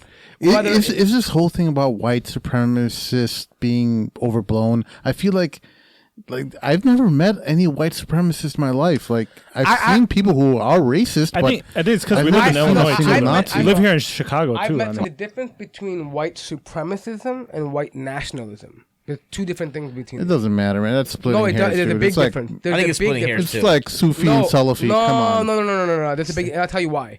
Because white supremacists mean that they want to eradicate everybody else who's not white, and they want to dominate over them. They know that's not going to even. Well, but there are white supremacists, dude, and white nationalists will say, "Listen, I don't care about other people," meaning that you can do what you want They're to do. both in this horrible country. people. No, I don't think so, dude. I have no problem. Look, if someone wants to be a black nationalist, I have no problem. Mexican Why? nationalist, You because should. dude, you want to advance the cause of your own people. That's cool. No, great. that's not cool. It is cool. No, That's fine. I why have no would you problem want? with that. No, people should not be divided by their But they ethnicity. are, dude. You It should can't take be. it away from people, dude. No, I'm You saying. can't I'm take that saying. away. As Muslims, we should always strive for ideas about our Look, dude, identity not as everybody Muslims. is a Muslim, dude. I'm Yeah, saying but- if they're a country, they want to do it. It's a secular country. If they want to do it, that's fine. I get it, dude. If I was a white man and I'm Muslim, dude, and I saw affirmative action preventing me from getting a job, I'd join a white nationalist party, dude. Like, hey, look, my white rights are getting taken, dude. I need to make sure I get a job, dude. It's just what it is, dude. And you think these white nationalist people are getting jobs? Well, I'm I've just never saying seen a they may single not have, one I'm who's saying- educated But or hey, has any type I of. don't see the black nationalist group or the NWSP getting any more jobs or fighting unemployment, but they do it just for representation. This It's is just what all- it is, these dude. are- No, but listen, Sim, you just said something interesting, right? You said, as Muslims, we don't believe in that either, right? But there is racism in Islam too, no? I mean, I don't want to say in Islam? Islam, no. I mean, in Muslims are Muslims- racism. Muslims are amongst hella Muslims, racist. right? Yeah, for sure. Muslims who don't practice Islam. Or even practicing Muslims do. No, even practicing. There's the Desi mosque, I'm not the black saying. I'm mosque, saying there's they're the not white mosque. practicing the tenets of Islam correctly. Okay, but even But we know from like the Prophet's last sermon, we know from Bilal and all these other examples, we know that Islam doesn't identify people by their race. It doesn't care about it. It's only concerned with but what those the who doctrine are, says, who are what the the most but what the most doctrine piety. says and what people practice is Practicing Muslims are still racist. absolutely. Absolutely. No, That's listen, But that's not because of Islam, though. Yeah. But that's not It's because of Islam. That's because of their own cultural values. culture, Yeah. ignorance, and all these other things. Dude, let me tell you this, dude. I've experienced a lot more racism with Muslims than I have with non-Muslims. Actually, dude, And I with wouldn't doubt non-Muslims, that I've at never all. experienced anything. I wouldn't argue with that. I I think wouldn't argue with non-Muslims are you great about that. people. Yeah. Great people. No, I don't care who's great and who's not. To be honest, I don't care about anybody else. I mean, I really don't care about people. I'm not that sympathetic to people. All I'm saying is I try to see things from a rational. Clearly, you're not. Yeah, I try to see things from a rational perspective. Like if I was a white man living in America, what would I do? What if you're a black man living in Inglewood? What would you do? If I was a black man living in Inglewood, I'd get the hell out. I mean, I really would. I mean, I would. I don't care if I have to go somewhere crazy far. I would get out. You know those people, they literally fighting just to get a gallon of gas in their car. Where are they going to go to? Dude, I would walk, dude. I would get out, dude. Get out and live where? Dude, I would go to another crappy like small No, give town. me your plan. How? Let's just say day Day one. What are you going to do? You're walking. Now all of a sudden you're thirsty and you have $20. No, but first of all, let's make it. Inglewood is not so much like a place where you want to walk around and do what you want. You know, beg for water, right? Most of the beggars don't go to Inglewood. They beg in like the Loop. They don't go to Inglewood. So most people in Inglewood are on government assistance, and so they get their money and they're able to live in a little areas where they are. Well, it's impoverished. I get it. But if I was in Inglewood, dude, the first thing I would do is I would get my Section 8 housing outside of Inglewood. That's the first move I But make. you don't really have a choice, though. You don't really have a choice. No, in Section 8 you do. When you I don't apply think for so. Section 8, yes you do. You can select. You have to look at the areas that are Section 8 approved, and then you find a house, and then they allocate you a budget depending on your family income level, everything. And they say, okay, you're approved for this budget. Then you got to find a place, and then you submit it to the government. If it becomes available, then if it's open for rent, they'll approve it, and you go move in that place. That's why many of the Section 8 homeowners are living in Bolingbrook and Naperville, Villa Park. They're moving out because they want to move out of the city. Section 8 is that only in Illinois thing? Subsidized. I don't know. I think it's I don't know if it's only Illinois, but there's definitely a program for every state. every I'm state sure. has it. Subsidized housing is what it is. Okay, Yeah. essentially. So I would take advantage of that, and I would try to get. I mean, the plan is that I would try to distance myself away from that environment as much as I could. And the problem. And you're assuming that this person has that level of intelligence that his Are you environment. saying black people are dumb? No, I'm saying that this specific wait, person. No, No, but no, it don't depends, mischaracterize no, what I'm it- saying. in I'm some saying deal- It doesn't take much intelligence to be like, hey, look, dude, I'm about to die in this neighborhood. I need to get out. No, No. but then look, in Sim's defense, though, I mean, dude, I'd rather live amongst people of my kind Not than me. I would. I mean, okay, you're different. You're a freak. What do you want me to say? I mean, if I want to live, I think the average person wants to go for would you where he's rather live comfortable. among people among your kind, or die? I mean, die among people your kind, or live among people who are not your kind?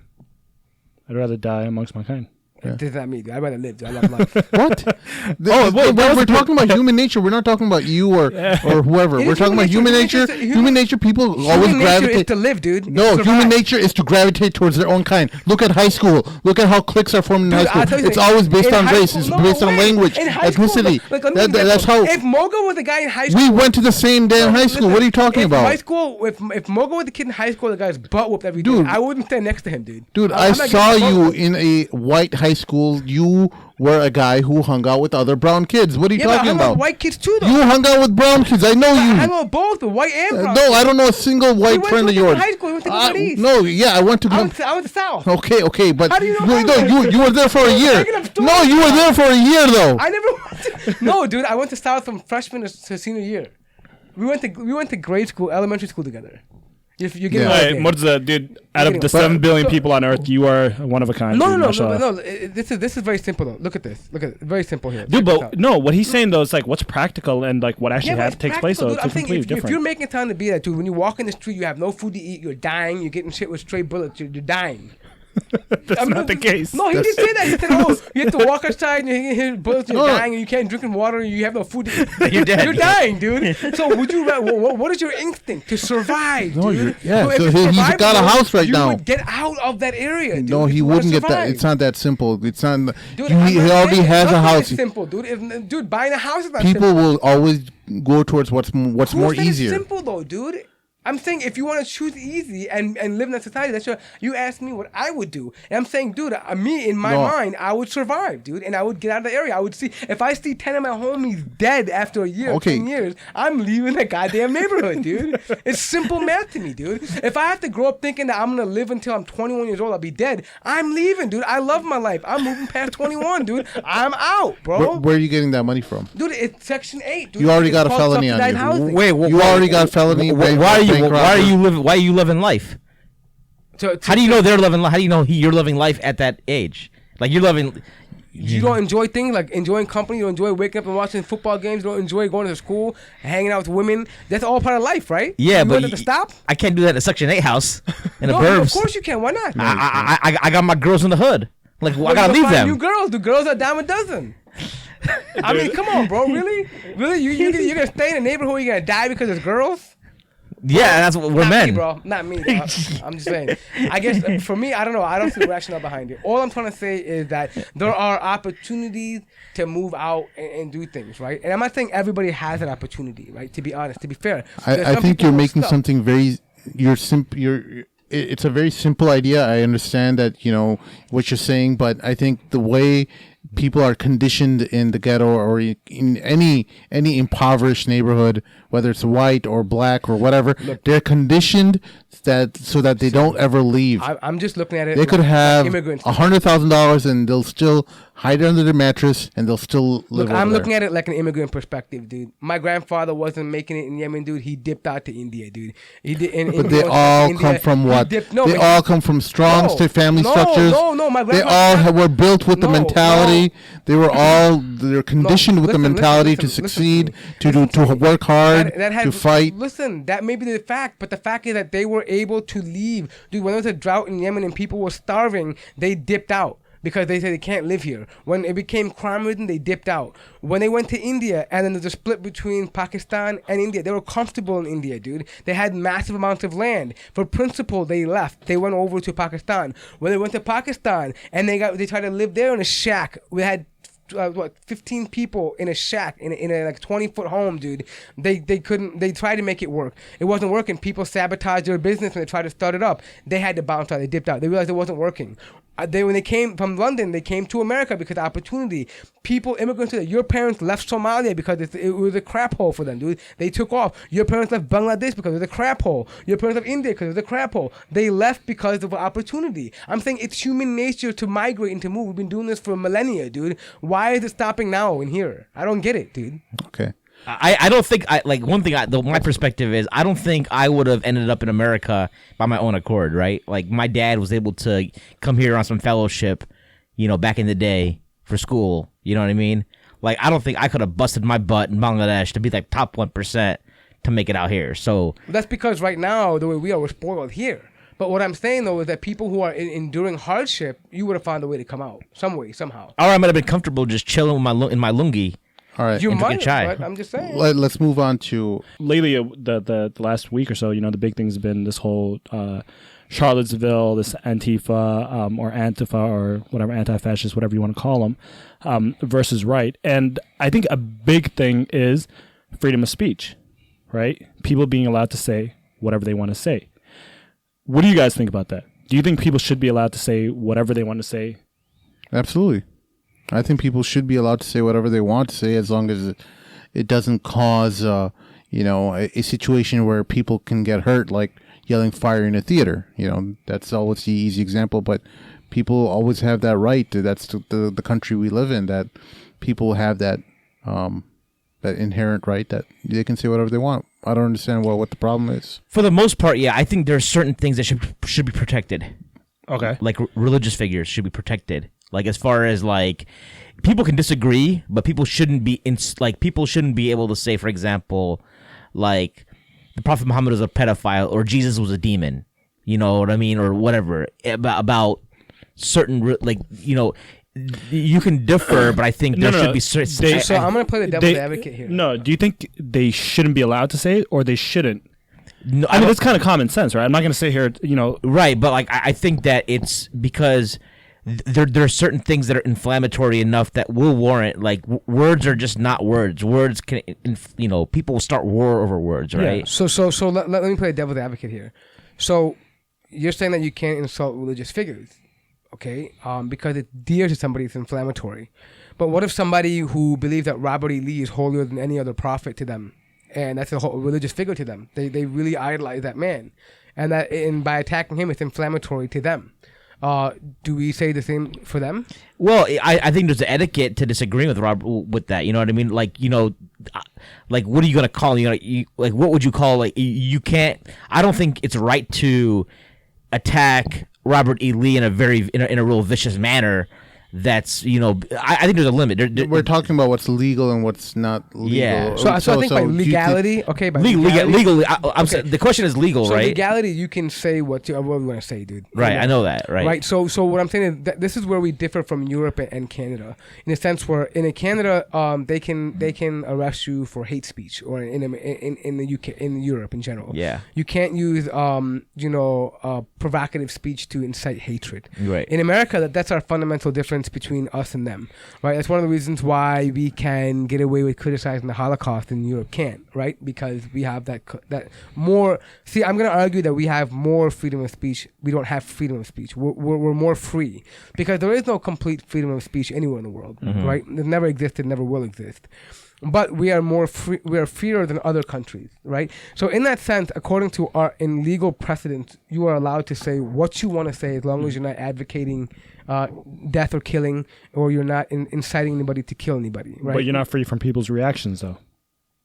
Well, a reaction. Well, no. In America, you have the right to say what you want to say, absolutely, and not be attacked for that. Yep, but that's not what people do. I mean, dude, you saw what's been going on. Yeah, I know. I think there's problems. No, I look. Here's the issue. The issue is that you cannot, on a governmental level, have statues and monuments, cenotaphs that are of Confederate leaders. You that is antithetical to what the government is. Why should the government be honoring the Civil War in any way? So let's look at the Confederacy in any way. I think this is the problem.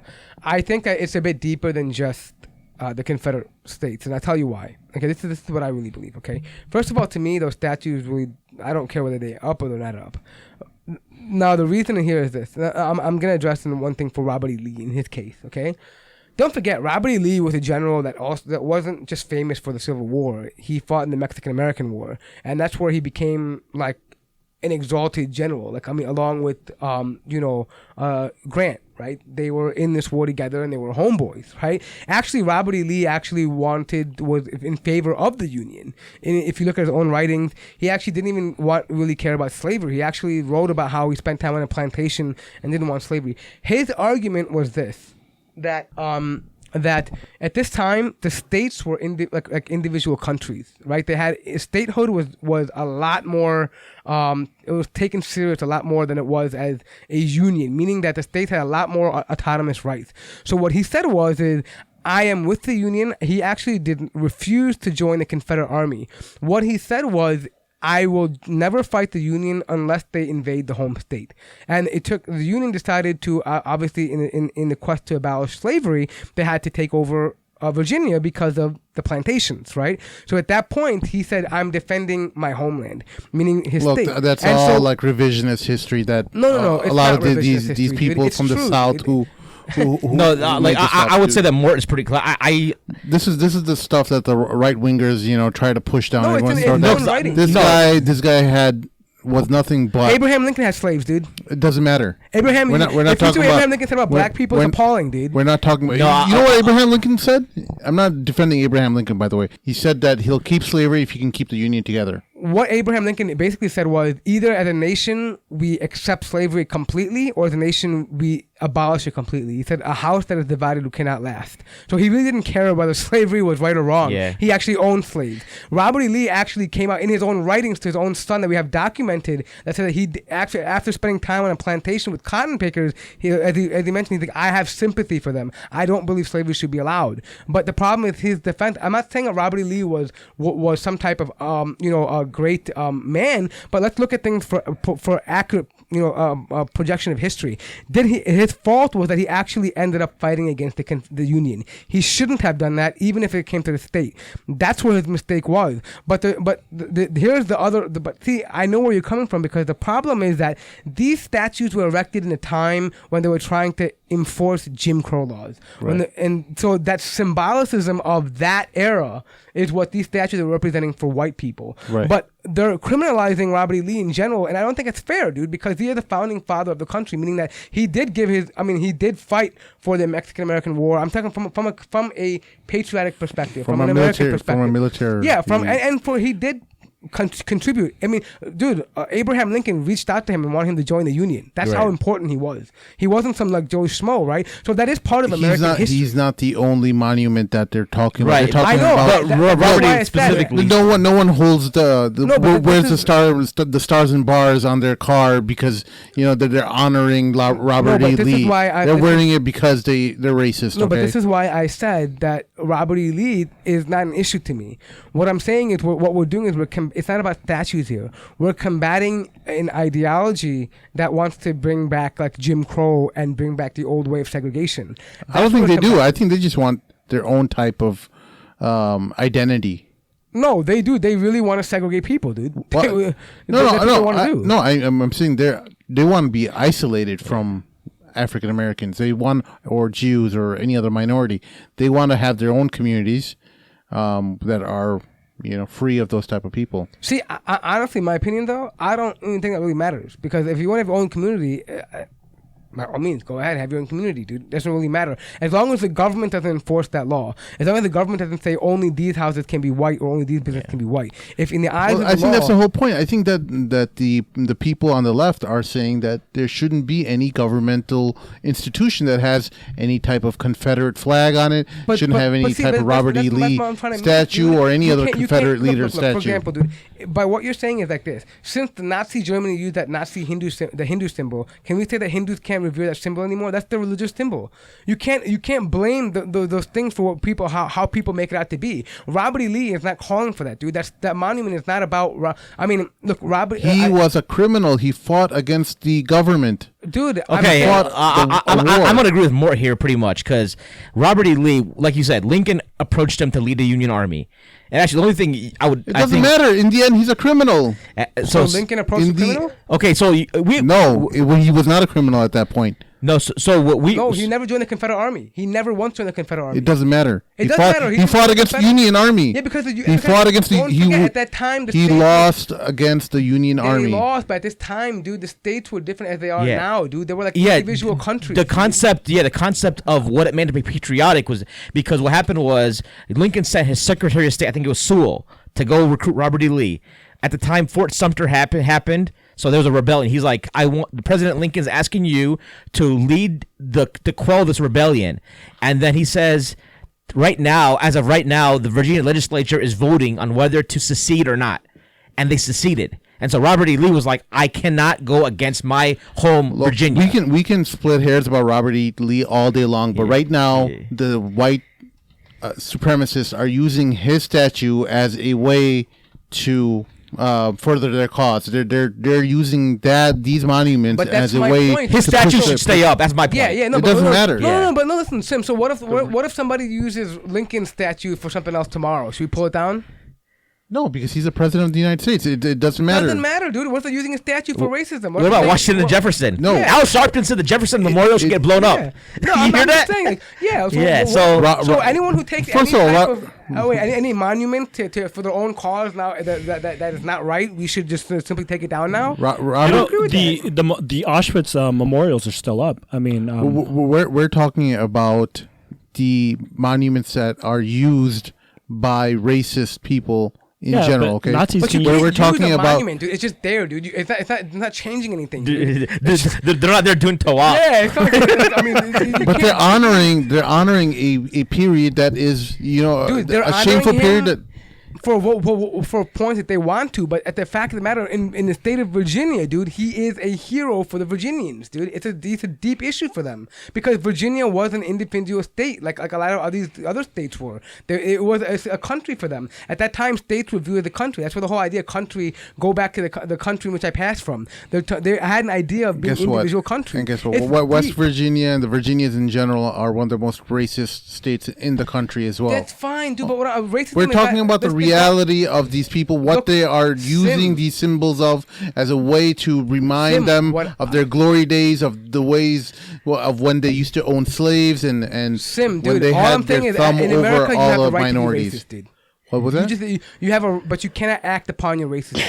You have a right to be racist, and that's just America, dude. You have the right to. But I don't understand. But you don't have the right to discriminate, dude. I don't see why any governmental institution would ever honor. You have the right to discriminate. Rebel. You shouldn't.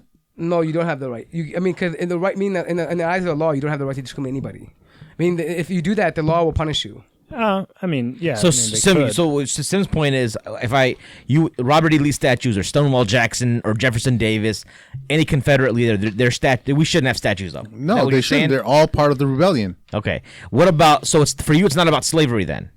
No. Okay.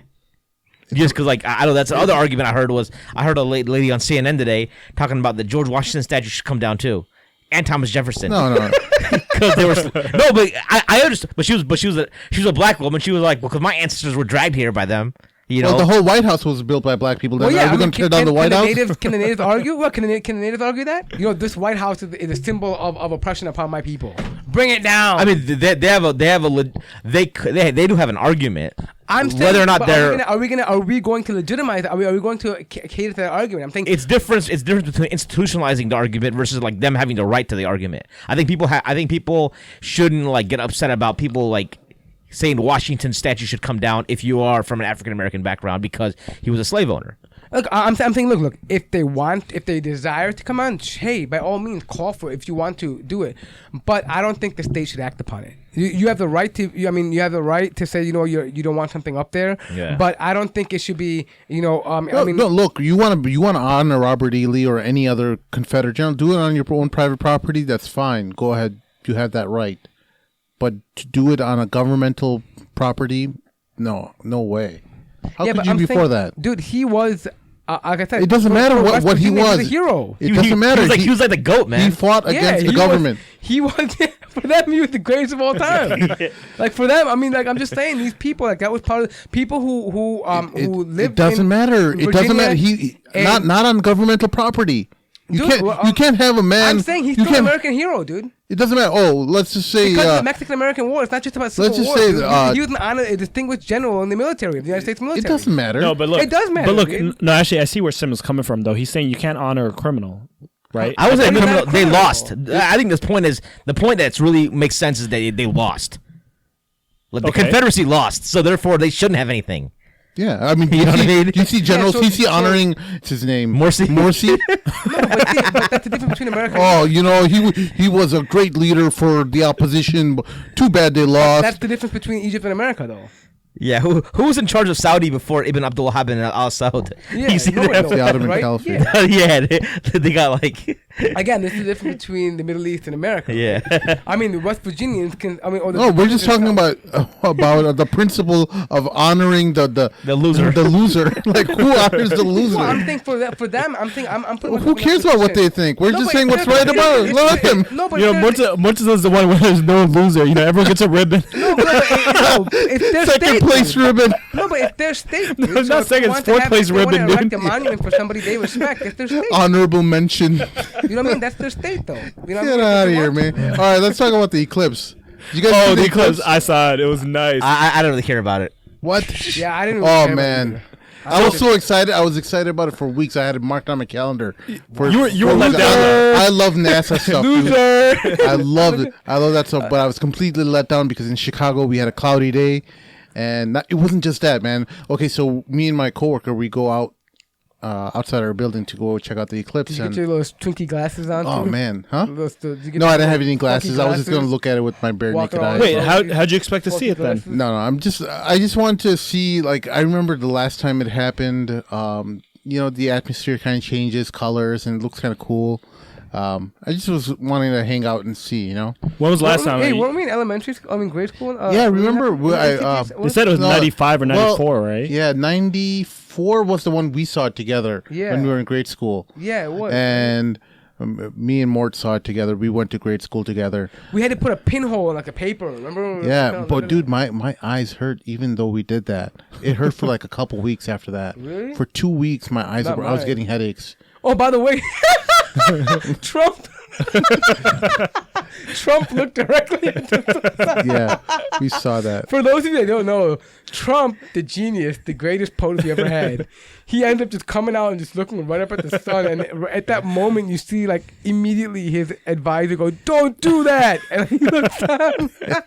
Yeah, his wife had sunglasses on. Yeah. She wasn't looking at the sky. She was looking like so much to her around. left. She had no idea where to look. So anyway, okay. So me and my coworker were outside where we're going to check out the eclipse, and I just casually mentioned, hey, I'm going to go to the mosque. We pray during this time during the eclipse, and do you want to come with? I'm kind of half kidding. I'm thinking he's going to make an excuse and say no, and he's like, "Yeah, I'll come with." He's agnostic. He's not, into Islam. Well, I've been talking to him about Islam for a good part of the year, but I just threw it out there, and he accepts it. He accepts the invitation. I'm like, damn it.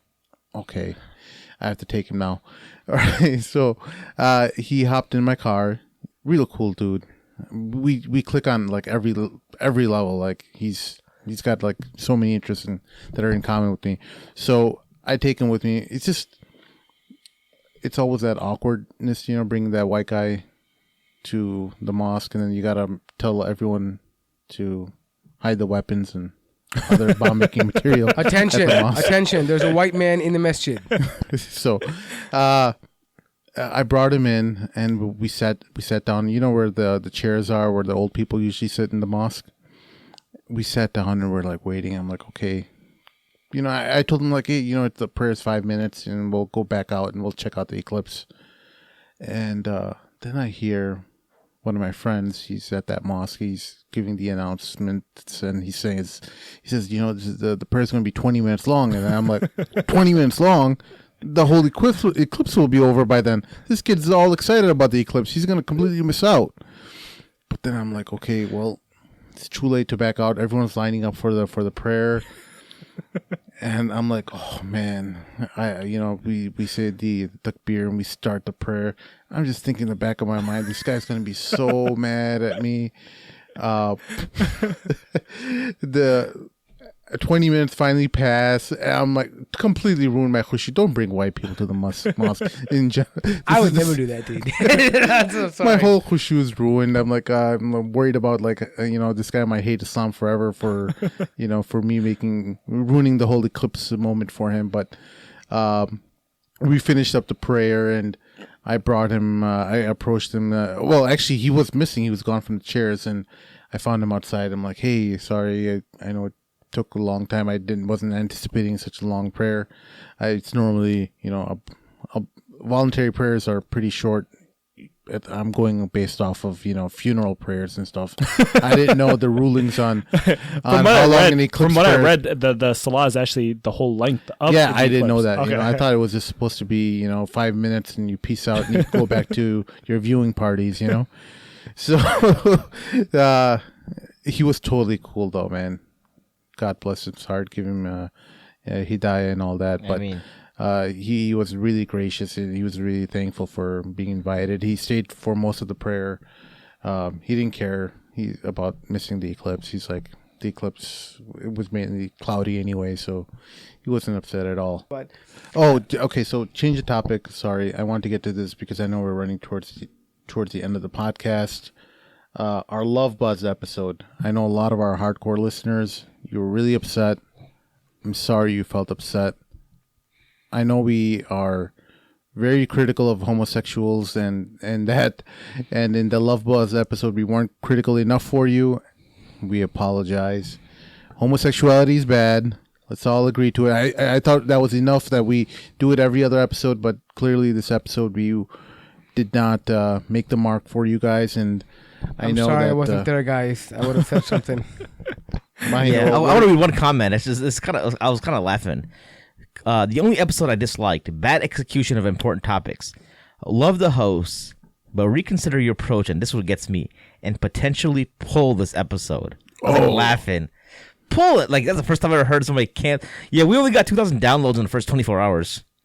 that episode killed in the ratings, but it wasn't. We don't never do anything for the ratings. We just do it for the content. We want entertaining content. We want good discussions, balanced discussions. Well, look, here's the thing. As much as I disagree, I mean, with the whole, some of the ideas in there, but we give people a platform, right? So it's up to. No, it's not just a platform, dude. We can't. We invited Noura over, and she talked to us. She's a practicing Muslim herself. We're not gonna go pit bull mode on her. No, what I'm saying is that's cool. We give them a platform to talk what they want to talk about, and we can talk about things that are I think we mentioned that we disagree with her approach. I don't think she came out supporting homosexuality. I don't think she did either. Like I don't think at any point. I mean, even though I don't like talking about it or whatever. I mean, or giving credence to it, but I don't think necessarily she was doing that. Maybe some users or listeners felt that way. But see, a lot of listeners say that these are some of the messages I got off Twitter. Just because Muslims practice homosexuality doesn't mean that you would want to expose that. Because what about transsexual Muslims? What about Muslims who are practicing bestiality with animals? Are you going to put those stories in a book?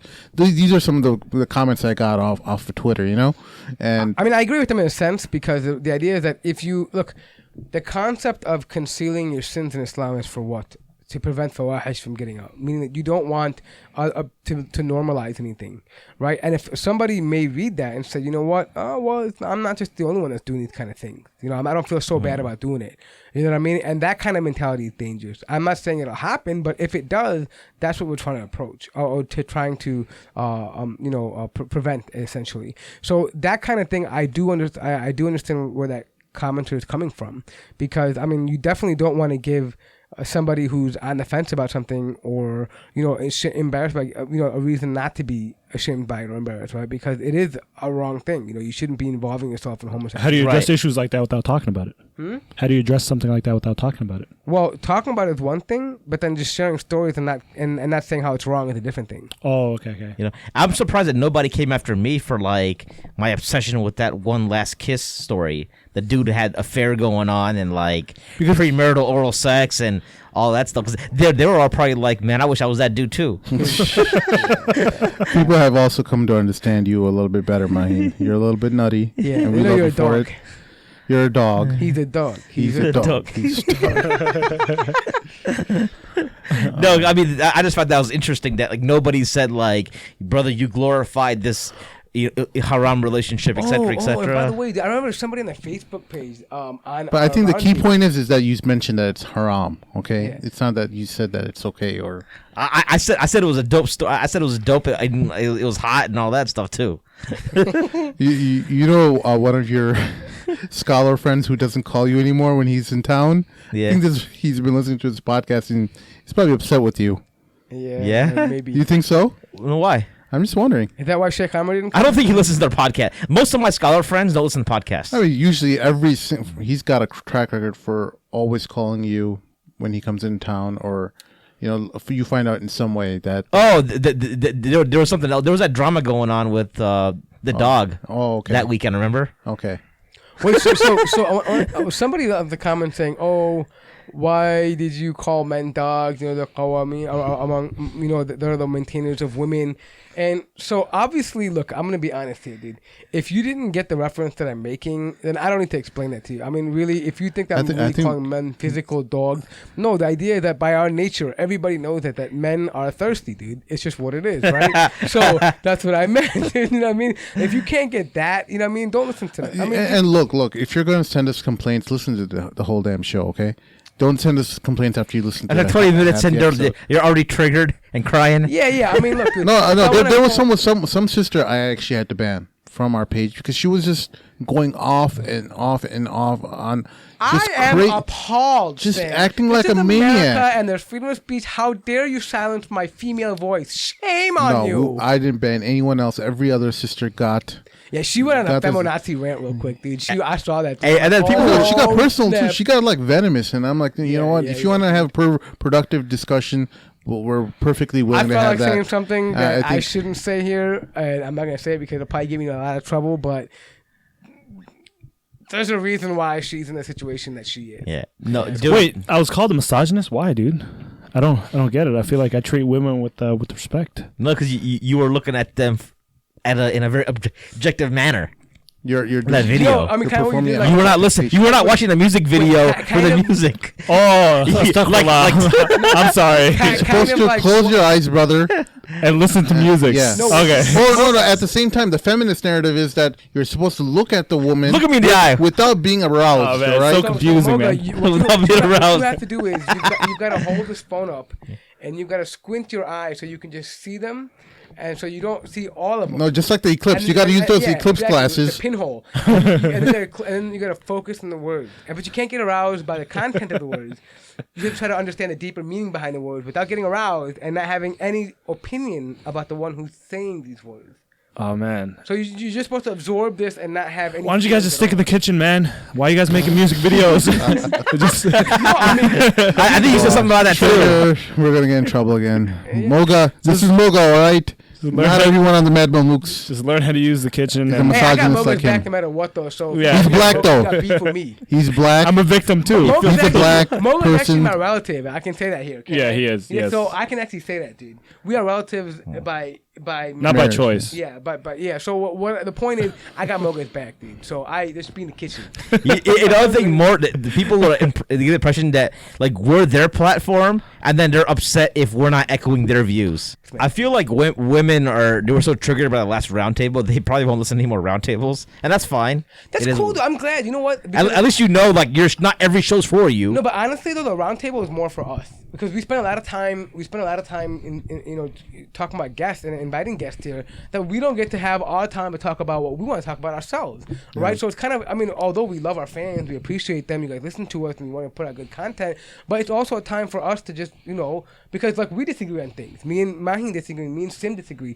Me and him disagree. When do we get that chance to talk about our differences? Yeah. Right. Yeah. We That's don't true, get that that's chance. true. You guys got a lot of Right? that And- today. And because of roundtables, right, you get to see our different personalities. If we didn't have a roundtable, how would you see our personality? Yeah. Right, I we think all it's look good too. like- I don't think we echo the same thing. I mean, Well, you echo everything I say, so we're on the same page. yeah, well, Yeah, you- I mean, as friends, I want to give a shout out to Mohammed Ghilan. I listened to the last podcast with him. That guy's pretty amazing. Dope. He is. I listen to his podcast actually. Like, dude, very smart guy.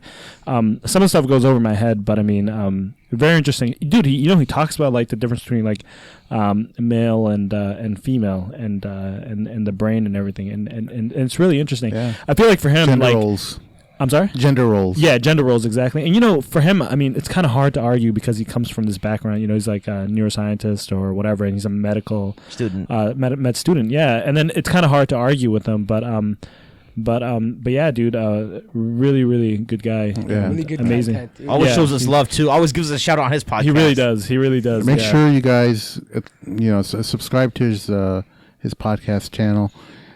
We love him a lot, and he's definitely one of the brightest young minds in the Ummah, at least in the English speaking Ummah. Is he young? Is he old? He's like Or- 33-ish. Yeah. Oh, no way. 33, 34-ish, something like Yeah. that, I think. Oh, So, no. Muhammad, by the way, if you're listening, we're gonna grill you about veganism next time. All right, Yeah. be ready. So Muhammad Gilan's a vegan. Oh, no way. Yeah. Why, man? We'll find out next time. We'll soon. Some ordered salad today. I made fun of him. Yeah, salad, yeah, I'm doing the keto life. yeah. He had ranch dressing, so there was like, so Dhul Hijjah's coming up. By the way, Dhul Hijjah started first 10 days. Yeah. Yeah. Oh, by the way, did you hear that Saudi Arabia, basically all the Qataris that are wanting to make Hajj this year, they get free airline tickets going directly to Saudi Arabia. Mashallah, Which is Malik pretty Salman cool. is on point. Yeah. Hafidhahullah. Hafiz Malik Salman Khadim al-Haramain al-Sharif. Hafidhahullah. So why is that? Listen, just because they're making an outreach to the Qatari brothers, because people are saying, they hate Qataris, they want to put them down. No, but they have nothing against the Qatari people. It's more about the government that they have an issue with, right? So they're actually showing that they do, and they do things. And for example, You know why they do, right? whatever. Now you're gonna say public opinion, but whatever. No, it's not about to me. public opinion. Everyone is saying public opinion. It's That's why they have Al because Jazeera, because it's because of Al public opinion. Jazeera. It has still to a do good with thing no matter what, dude. many other policies that Yeah, the Qatar See, has no problem. instated that is side with pissing Saudi off Arabia, dude. pissing off too, Arab yeah. dictators. I got you I too. side with Saudi Arabia. This definitely. And You guys are also oppressors, What they did FYI. was is they actually the Indonesian Hufaz, the kid that completed their Hufaz this year, Yeah. they get free Hajj tickets as well too. Yeah, So mashallah. that's awesome, The dude. Mamlaka always holds it down. Always keeps. pulling through, bro. Always pulling Mamlaka through. always comes through. Yeah. They, So they come through and pulling people's limbs apart and torturing Yes. people. Usually that's Every justified. government does that, dude. That's usually justified. Yeah, it happens. Who's the Mamluk? The kingdom of Saudi Arabia. Mamlaka. The Mamlaka okay. Arabia Saudiya. That's not the Mamluks, okay? The Mamluks are a historical, completely different thing. God, you guys confuse I all mean, these things. in the history of Islam, I think in the future people will So- remember the kingdom very fondly. So what we'll do is actually I'm gonna be I have more of a claim than any of you guys. I'm from Medina. You were And- conceived there, weren't you? You weren't born there, were you? I was conceived there, but it doesn't matter. I was raised there till I was 5 in the deserts of But Medina, I told this before, and I got out. Medina expels the people who doesn't like. She expels Medina, dude. It doesn't matter. Welcome back. No, but listen. So I just did another thing, dude. So probably in January I will be going to Saudi Arabia for about 2 weeks. So I will be going there. So maybe we can do a podcast live from the Haram. The angels will be guarding the gates. You the, said a- we. the angels will be guarding the gates of Mecca and Medina. Wait, you said preventing we or you? I am. Yeah. Then what are you? You're gonna record that by yourself? Dude, I'll think about this. Skype in, dude. Tell me to do. From the Rhoda. It's a blessed area to be Skyping in from. Yeah. Yeah. Good luck with that, with their internet connection. Yeah, with the No, free Wi-Fi. I always get Half the time they're blocking WhatsApp over there. No, we're good, dude. I'll get maybe. The thing Backwards is that kingdom. the places where you guys go to, I'll be cool. Don't worry about it, dude. I'll be all right. I got my STC mobile ready to go, dude. So we'll be good. Hey, so y'all do anything special for Dhul Hijjah? Y'all do anything special for Dhul Hijjah? Well, I mean, if you are gonna do the slaughtering, you can't get a haircut, cut your nails, that kind of stuff. You never done a slaughter, have you? I've done slaughter many times. I'll I'm doing never- it this year with Shirazi.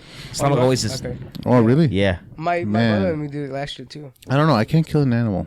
That's one thing. Hey, about me. I wanna like internalize that feeling. I'll eat them all. So I know, any like, day, when but I- I'll when I- never Speaking kill of it. that, though, speaking of that, though, I'll tell you something. I remember one time, the first time my dad took me to do it, we did 13 lambs at one time at that because we were doing all of them.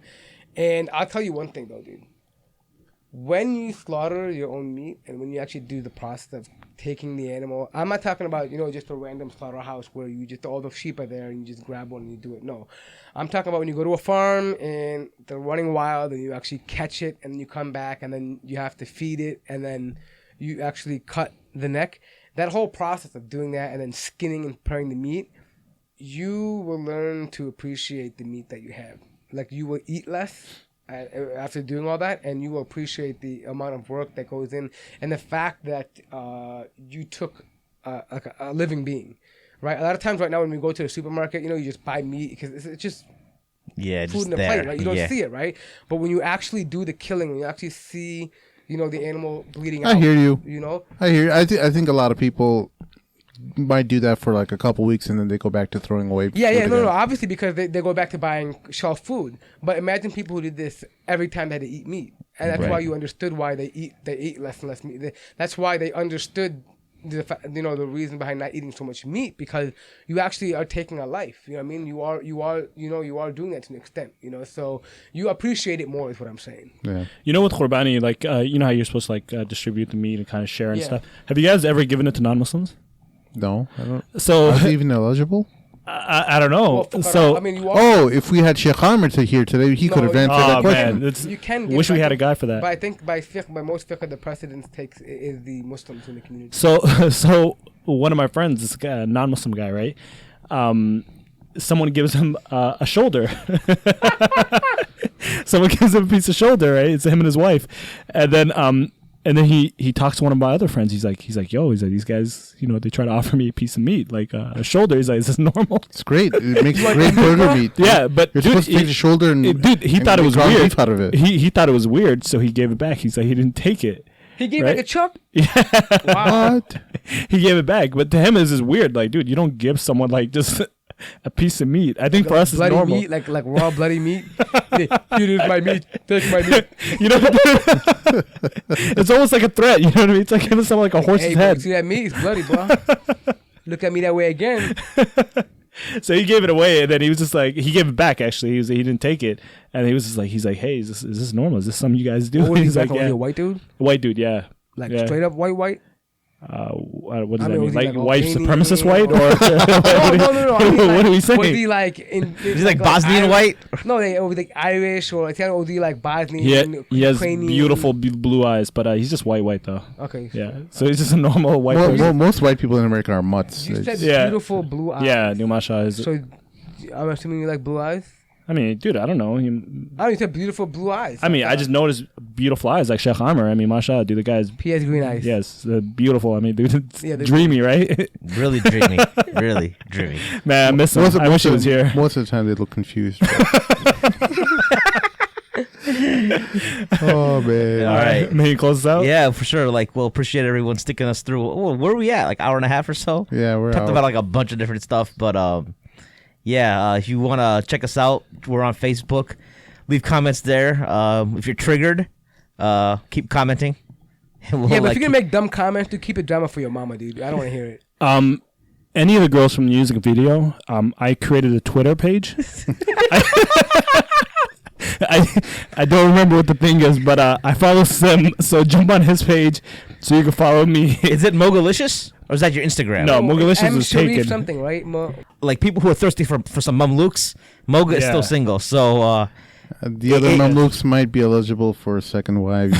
We haven't decided yet. yeah. So but if you're trying to get at me or Sim, but we unavailable, you can holler at Moga. Yeah, and any of the girls from the music video take precedence. So please reach out to me. Literally any of you guys.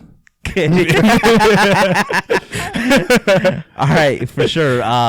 Yeah, so like I said, like, you know, if you have any questions or comments, you can email us at themadmumlukes@gmail.com. You can follow us on Twitter, like our Facebook page. We need more likes, and we need more 5-star. That's the other thing we talked about in the beginning. Everyone's saying, they email us, we love your show. Y'all better be writing 5-star reviews.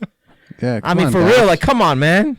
Like, you know what I'm saying? People like, oh, this, that, you know, all these things. I'm like, yo, give us some love. Look, man, tens and tens of thousands of downloads, and you guys gotta really put in those reviews. And some of you, look, we put out these episodes out of our own personal time.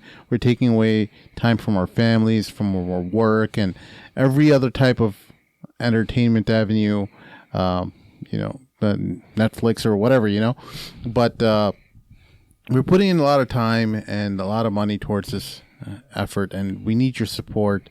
Some of you guys, if even a fraction of you guys can put in like $20 through the www.madmumlooks.com/donate, you will be able to help us tremendously. We just need a small fraction of you guys. Most of you guys will ignore this request and move on, but we just need a small fraction of you guys to do it, and that can take care of our budget for the year. Yeah, and this is what kind of things we need. So a lot of people have reached out to us about getting certain speakers on. Certain people, like a friend of mine reached out to us, like, to go to California to record with some, you know, people out there.